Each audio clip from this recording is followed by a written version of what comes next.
અને હવે છેલ્લે વાત કરીએ દિલજીત દોસાંજની, એક એવા પંજાબી સિંગર, એક એવા સિંગર કે જે માત્ર સ્થાનિક ભાષાના ગાયક કલાકાર ન રહેતા, દુનિયાભરમાં એમના કોન્સર્ટ, ભારતમાં અલગ અલગ જગ્યાએ એમના કરેલા શોઝ અને છેલ્લા 2-3 મહિનાથી જે પોતાની ઇન્ડિયા ટૂર એમની ચાલી રહી છે, એમાં અલગ અલગ રાજ્યમાં અલગ અલગ રાજ્યની સરકારો, નીતિ નિયમોના થયેલા કડવા અનુભવો પછી બૂમો પાડી પાડીને એમણે કરેલી વાતો અને દરેક રાજ્યમાં મોટાભાગની સરકારોને એમણે ઘેરી. એમણે મોટાભાગની સરકારોને ઘેરી, પણ એમની કહેવાની વાતને ભારતીય જનતા પાર્ટી સાથે એટલે જોડી દેવામાં આવી કેમ કે એ કિસાન આંદોલનના સમર્થનમાં હતા.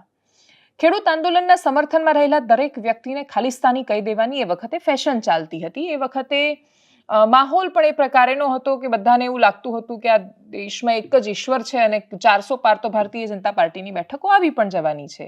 એ પરિસ્થિતિ અલગ હતી અને એટલે જે પરિસ્થિતિના ભાવાવેશમાં તણાઈને જે લોકોએ નિવેદનો કર્યા એ સ્થિતિ પણ અલગ હતી. દિલજીત દોસાંજ ગુજરાતમાં હતા તો એમણે ગુજરાતની સરકારની પ્રશંસા પણ કરી હતી, પણ જો કે એમણે પ્રશ્ન કર્યો હતો કે ગુજરાતમાં તો દારૂ નથી મળતો. ઓડિયન્સ જે સામે હતી, દર્શકો, એમણે બૂમ પાડીને કહ્યું હતું કે જેટલો જોઈએ એટલો મળે છે. દિલજીત દોસાંજનો બહુ જ સરળ પ્રશ્ન હતો કે દારૂ બધા જ પી રહ્યા છે, બધા જ એ બધું જ કરી રહ્યા છે કે જે થઈ રહ્યું છે એના પર જો હું એ મારા ગીતમાં દારૂ શબ્દ આવે તો મારા પર શોકોઝ નોટિસ શું કામ? એ આરોપ એ કલાકારો પર શું કામ થોપી દેવાના અથવા એમના માથા પર નાખી દેવાના કે તમે સમાજને બગાડી રહ્યા છો?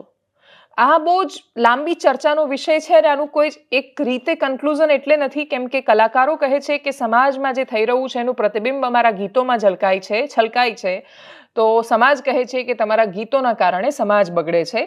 આ વર્તુળમાં આવતી પ્રક્રિયા છે, મરઘી પહેલા કે ઈંડું એ પ્રકારની વાત છે. કલાકારોએ થોડી સામાજિક જવાબદારી નૈતિકતા સાથે નિભાવવી જ પડે, એમાં કોઈ જ શંકાને સ્થાન નથી. પણ દારૂ શબ્દ વાપરવાથી દિલજીત દોસાંજ પર જો પ્રશ્ન થાય તો એ સમાજ અને સરકાર બંનેની બેવડી નીતિ છે અને બંનેનો દંભ છે. દારૂ પીવાતો હોય અને કોઈ વ્યક્તિ જો દારૂ પર ગીત લખે છે તો પછી એનો કોઈ સવાલ રહેતો નથી. આ પ્રકારના સવાલોની આજુબાજુ દિલજીત દોસાંજ ઘેરાયેલા રહ્યા. ગુજરાતમાં એમણે પ્રશંસા કરી તો કર્ણાટકમાં એમણે સરકાર પર પ્રશ્નો પણ કર્યા હતા. અલગ અલગ રાજ્યમાં અલગ અલગ વિવાદની વચ્ચે દિલજીત દોસાંજે છેલ્લે એવું કહ્યું કે મારે ઇન્ડિયામાં આ પ્રકારના કોન્સર્ટ કરવાનું જ બંધ કરી દેવું છે કેમ કે ઇન્ફ્રા એને સપોર્ટ નથી કરતું. અને પછી સરપ્રાઇઝ 1 તારીખે નવા વર્ષના પહેલા દિવસે પ્રધાનમંત્રી મોદીને મળવા માટે પહોંચ્યા હતા દિલજીત દોસાંજ. સૌથી પહેલા જે વિડીયો સામે આવ્યો, કરીએ એના પર નજર.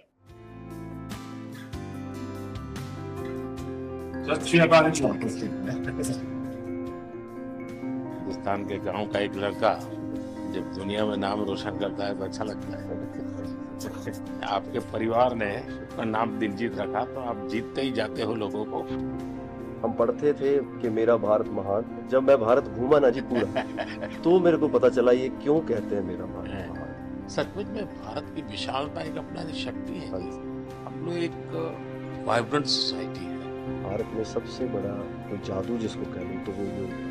जिसने योगा को अनुभव किया वो उसकी ताकत जानता है. हाँ जी, मैंने आपका इंटरव्यू देखा था सर अभी हाल ही में. हमारे लिए आप प्रधानमंत्री एक बहुत बड़ा पद है तो हम शायद एक जो उसके पीछे एक माँ और बेटा और इंसान है वो कई बार वो क्योंकि एक औहदा बहुत बड़ा है. जब आप अपने माँ को लेके और गंगा मैया को लेके वो दिल भरा वो टच होता था. एक्चुअली ये दिल से बात निकली है तभी दिल तक गई. દિલજીતનું પ્રધાનમંત્રીને મળવું, એમના માટે ગીત ગાવું, ખૂબ સુંદર મજાનો એક સંદેશ ઉભરીને સામે આવવો, સોફ્ટ કોર્નર દેખાવો, એ જોવાના, આ ઘટનાને જોવાના બહુ બધા દ્રષ્ટિકોણ છે.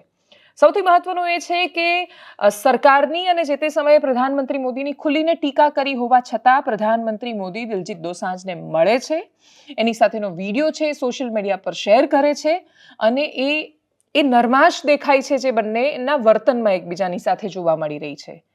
પ્રધાનમંત્રીની ટીકા કરતા માણસો પણ એ વાત માને છે કે પીએમ સંબંધો બનાવી જાણે છે. નરેન્દ્રભાઈ મોદી એ સંબંધોને જાળવી પણ જાણે છે અને કપરા સમયમાં એ ફોન કે મેસેજ પણ કરે. એટલે તમારા સારા સમયમાં ફોન કે મેસેજ આવ્યો હોય કે ન આવ્યો હોય, જો તમે એમના સંપર્કમાં એકવાર પણ આવ્યા છો તો પ્રધાનમંત્રી ફોન કરે છે. ફોન કરીને પૃચ્છા કરે છે કે શું થઈ રહ્યું છે, તબિયત કેવી છે, મમ્મીને કેવું છે, પપ્પાને કેવું છે. જો કોઈનું મૃત્યુ થાય તો પણ સૌથી પહેલો આવતો ફોન એ મોટા ભાગે નરેન્દ્ર મોદીનો હોય છે. આ પ્રકારના એમના સંબંધોનો દિલજીત દોસાંજની વાતને ભલે જે લોકો ખૂબ નવી રીતે જોઈ રહ્યા હોય, ગુજરાતમાં વર્ષો સુધી રિપોર્ટિંગ કરેલા માણસો એ વાતને વારંવાર કહી ચૂક્યા છે કે નરેન્દ્ર મોદીની રાજનીતિ પહેલેથી અને વર્ષોથી આવી રહી છે. એટલે માત્ર નફરત કે પછી એ દ્રષ્ટિકોણથી જે રીતે આખી વાતને મૂકવામાં આવી એ વાતને એટલે અવકાશ નહોતો. દિલજીત દોસાંજનું પ્રધાનમંત્રીને મળવું એ ખૂબ સ્વાભાવિક હતું. પણ આ વાતો સ્વાભાવિક એટલે ન રહી અને સૌથી વધારે આખી આ ચર્ચામાં કંગના રનૌત એટલે ચર્ચામાં આવ્યા કેમ કે હમણાં હિમાચલ પ્રદેશના મંડીથી સાંસદ બનેલા કંગના રનૌત જ્યારે માત્ર અભિનેત્રી હતા, ભારતીય જનતા પાર્ટીમાં જોડાયા નહોતા, બોલિવૂડના ખૂબ પ્રખર ટીકાકાર હતા અને પોતાની જ ઇન્ડસ્ટ્રીમાં રહીને ઇન્ડસ્ટ્રીના દૂષણો વિશે વાત કરવી એ ખૂબ મહત્વની વાત હતી અને કપરી પણ વાત હતી જે કંગના રનૌત કરી રહ્યા હતા. પણ પછી જ્યારે માણસ ટીકા કરવામાં એ રસ્તો ભટકી જાય ત્યારે કોઈને પણ આતંકવાદી કહી શકે છે. કંગના રનૌતનો એ ફેસ બહુ લાંબો ચાલ્યો કે જેમાં એમણે એ ખેડૂત આંદોલન સાથે સહમત નથી, ખેડૂત આંદોલનમાંથી ઘણા બધા એવા અરાજકતાના દ્રશ્યો સામે આવ્યા અને એ સૌથી મોટી વાત ખાલિસ્તાની ઝંડો લહેરાવવાની વાત હતી જે અને ધર્મનો રિલિજિયસ ઝંડો જ્યારે તમે તિરંગાને હટાવીને લહેરાવો છો લાલ કિલ્લા પર અને એ પણ પવિત્ર દિવસે ત્યારે પ્રશ્નો થવા સ્વાભાવિક હતા. પણ એના કારણે તમે એની સાથે જોડાયેલા વ્યક્તિ માત્રને ખાલિસ્તાની નથી કહી શકતા. દિલજીત દોસાંઝ અને કંગના રનૌતની ટ્વિટર પર ખૂબ લાંબી એવી વાતચીતો ચાલી હતી જે વાતચીતો તો હતી નહીં, વિવાદો હતા, એકબીજા માટે ખૂબ ખરાબ શબ્દો વાપરવામાં આવ્યા હતા.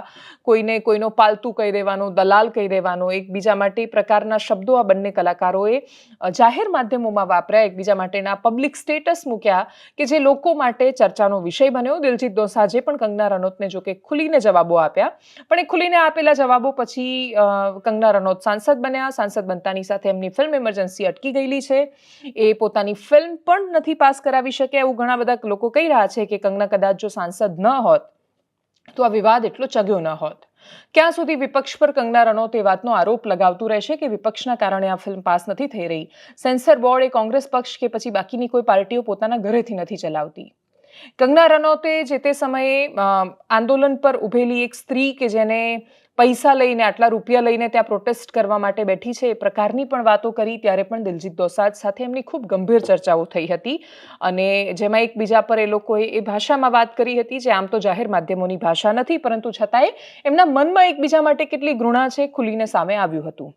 એ સામે આવ્યા પછી કંગના રનૌત ધી લલ્લન ટોપમાં જ્યારે પોતાની ફિલ્મ આવી રહી હતી, એ રિલીઝ પહેલા ઇન્ટરવ્યૂ આપી રહ્યા હતા, ત્યારે ઇન્ટરવ્યૂમાં એમણે એક ફરિયાદ વ્યક્ત કરી હતી કે પ્રધાનમંત્રી મોદી એમને મળવાનો સમય નથી આપતા. ગૃહમંત્રી અમિત શાહને પણ મળવાનો એમણે સમય વારંવાર માંગ્યો છે પણ એ સમય નથી આપતા. કંગના રનૌત કદાચ રાજનીતિમાં નવા છે અને એટલે જ જે વાત જાહેર માધ્યમોથી એમણે જે તે સમયે ન કહેવી જોઈએ એમણે કહી દીધી વાત અને વાત પછી ખૂબ વાયરલ થઈ. હવે એ વિડીયોને દિલજીત દોસાંઝની મુલાકાતના વિડીયો સાથે શેર કરવામાં આવી રહ્યો છે અને જેમાં એ વાત કહેવામાં આવી રહી છે કે ભલે દિલજીત દોસાંઝ ક્રિટિક છે એને મળે છે, ભારતીય જનતા પાર્ટીને સૌથી વધારે નુકસાન જો કોઈ કરી રહ્યું હોય વર્તમાનમાં તો એ એવો વર્ગ છે કે જે એમનો સમર્થક છે પણ કટ્ટર સમર્થક છે અને એવો સમર્થક છે કે જે પ્રધાનમંત્રી, RSS એ દરેકને એ લોકો ઈચ્છે એ રીતે જ કામ કરવા જોવા માંગે છે. એટલે જો એમની અપેક્ષા કરતાં થોડું પણ અલગ કામ થાય તો એ એમની ટીકા કરવામાં કે એમના માટે પણ બેફામ બોલવામાં રોકાતા નથી. અને એટલે જ એ લોકો આ તસવીરને જોડીને કહી રહ્યા છે કે ઘરના છોકરા ઘંટી ચાટે ને પાડોશીને આટો, કે કંગના રનૌત જેવા સાંસદો છે એમને પ્રધાનમંત્રી મળતા નથી, એ લોકોની વાતો સાંભળવામાં નથી આવતી અને જેટલા લોકો ટીકાકાર રહ્યા છે નરેન્દ્ર મોદીના એ બધાને સાંભળી રહ્યા છે. સૈફ અલી ખાનથી માંડીને કપૂર પરિવારથી માંડીને આલિયા ભટ્ટથી માંડીને શાહરૂખ ખાનથી માંડીને એ દરેક માણસો, શાહરૂખ ખાન સલમાન ખાનની ગમે તેટલી ટીકા થાય પરંતુ એ લોકોના ખૂબ વર્ષોથી સંબંધો પ્રધાનમંત્રી મોદી સાથે ખૂબ સારા રહ્યા છે.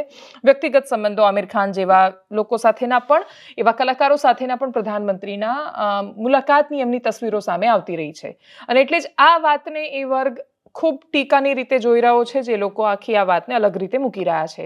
એ વર્ગ એવો છે કે જે RSSના વડા મોહન ભાગવત જ્યારે કોઈ ટિપ્પણી કરે છે ત્યારે એ RSSની સામે પડી જાય છે. ભારતીય જનતા પાર્ટીના નેતાઓ જો કંઈક થોડી ઘણી પણ બુદ્ધિપૂર્વકની વાત કરે તો એ પ્રકારનું વર્તન કરે છે. આ એવો વર્ગ છે કે જે ખૂબ મોટું એક ફંક્શન થઈ રહ્યું હોય, આયોજન થઈ રહ્યું હોય અને એ આયોજનમાં બિહારના ખૂબ જાણીતા ગાયક કલાકાર જો આવીને એક ગીત ગાય અને જેમાં એ રઘુપતિ રાઘવ રાજારામ આ ગીત ગાતા ગાતા ઈશ્વર અલ્લાહ તેરો નામ સબકો સન્મતિ દે ભગવાન જેવું ગીત ગાય તો એ બૂમો પાડે છે, નારા લગાવે છે ને પછી એ ગાયક કલાકાર પાસે માફી મંગાવે છે કે તમારું દુસ્સાહસ કેવી રીતે થયું કે તમે આ ગીત ગાયું. એ માફી માંગે છે ને તો એ સમજતા નથી અને લઈને નીકળી જાય છે, એ સભાખંડની બહાર નીકળે છે. આ પ્રકારનું માનસ છે લોકોમાં ઊભું થયું એ ઇલેક્શન સમયે કદાચ બહુ કામે લાગી શકે પણ બાકીના વર્ષોમાં સરકારને સરકારની જેમ ચાલવામાં ખૂબ નુકસાન કરતા હોય છે. જ્યારે ચૂંટણી પૂરી થઈ જાય અને જીત હારનો ફેસલો થઈ જાય, નિર્ણય થઈ જાય ત્યારે પ્રધાનમંત્રી આખા દેશના થઈ જતા હોય છે. દેશના દરેક વ્યક્તિ એમને એટલા જ હકથી પોતાના માની શકે છે જેટલા બાકીના લોકો માનતા હોય છે, અને ભેદભાવ ન કરવો એ આ દેશના બંધારણની મૂળતઃ વાત છે. જો આ વાત પ્રધાનમંત્રી ફોલો કરતા હોય, એને અનુસરતા હોય, જો RSSના વડા એવું નિવેદન આપે કે હવે દરેક જગ્યાએ તમે આ કરવાથી હિન્દુ નેતા નહીં બની શકો, તો એ વાતોની પ્રશંસા થવાની જગ્યાએ માત્ર એની આલોચના અને એ લોકોને એ જ રીતે જોવાની અપેક્ષા જો રહેશે જેવી તમે ચૂંટણી દરમિયાન એમને જોયા, તો અઘરું રહેવાનું છે. કલાપી કહેતા કે જે પોષતું એ જ મારતું, આ ક્રમ દિશે કુદરતી ભારતીય જનતા પાર્ટી માટે હવે સૌથી મોટો પડકાર એ અંધભક્તોની ફોજ બની છે, જે ભાજપને એ રીતે જોવા માંગે છે, જે એમની ઈચ્છાને જે એમનું મન થાય છે એ રીતે નહીં, જે રીતે આ દેશનું બંધારણ કહે છે. અપેક્ષા રાખીએ કે દિલજીત દોસાંઝ સાથે પ્રધાનમંત્રીની મુલાકાતને ખૂબ સુંદર સંગીતમય મુલાકાતની જેમ પણ યાદ રાખી શકાય, કે જેમાં દિલજીત દોસાંઝ ગીત ગાઈ રહ્યા છે અને ટેબલ પર પ્રધાનમંત્રી તબલા વગાડી રહ્યા છે.